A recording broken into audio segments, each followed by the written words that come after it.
কখনো ভুল করি না। ট্রেনে ইতিহাস রয়েছে অনেক পুরনো ইতিহাস। কখনো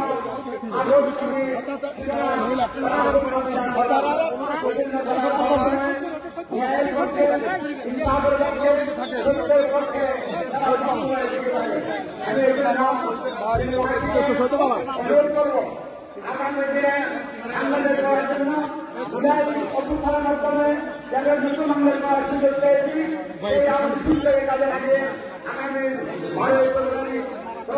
নির্বাচনে আমাদের যে যারা প্রার্থী হয়েছেন তাদের পক্ষে দাঁড়িপাল্লার পক্ষে সেই জেলায় এবং ইন্দোরের পক্ষে আমাদের নির্বাচনে ভ্রমণ করে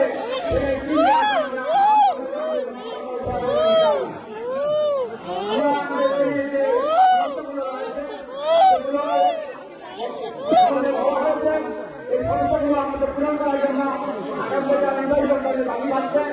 এখানে একটা কথা বলতে হয়, যেমন আমাদের আর্থিক বিশ্ববিদ্যালয়, সরকারি মেডিকেল কলেজ, এগুলো কোনো বিষয় ছিল না।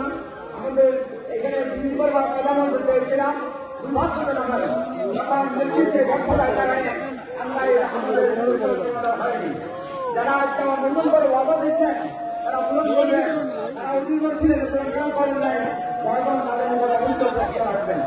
আমরা আমাদের সমস্যা রয়েছে, এখানে 22,000 ছাত্রছাত্রীর জন্য এক ভবন নেই, সেটার কারণে ছাত্ররা আপনারা ভবনের কাজ করতে পারবেন না। এখানে যতগুলো শিক্ষক দরকার শিক্ষক নেই, ভবন নেই, শিক্ষকদের কর্মচারী নেই, এইগুলো হচ্ছে আমাদের প্রথম বড় সমস্যা। এই জন্য আমরা মনে করি এই সমস্যার আয়োজনে সরকার প্রদান করবেন, অপমান কাটিয়ে আমরা আমাদের স্কুলগুলোকে এখানে ভূমিকা আসবেন। এরপরে আমাদের